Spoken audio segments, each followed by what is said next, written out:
Let me show you how I made this delicious, easy, and so quick little noodle veggie stir fry.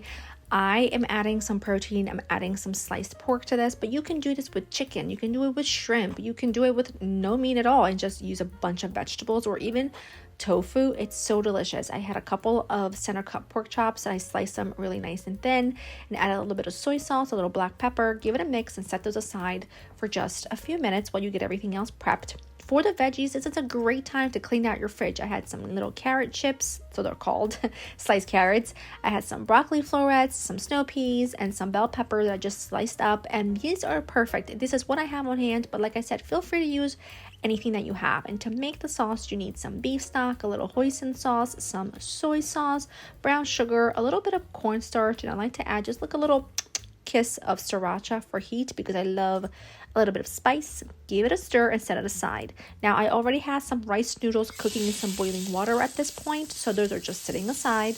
But to make the rest of the recipe, it's so easy. In a really large skillet or a wok if you have it, sear your protein. Once it's seared, you're going to go ahead and add a little bit of garlic, saute for a couple seconds, add in your veggies, cook those veggies for just a couple of minutes so that they just begin to become a little more tender. They begin to soften just a touch.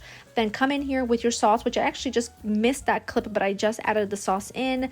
Cook it all together for like a few seconds and then add in your cooked and drained rice noodles. And then everything has to cook together for just a couple of minutes and it becomes thick and glossy and gorgeous. And it's so savory, so delicious, so versatile, and such a great weeknight go-to because it takes no time at all to put together. It cooks really quickly and you can use anything you have. If you don't have noodles, you can use rice. If you have a different kind of noodle, use that. It's a great kind of clean out your fridge type of recipe and it makes everyone happy, doesn't dirty up a bunch of pots and pans, and it comes together under 15 minutes, which I love. Recipe in the description. Hope you enjoy. Bye bye.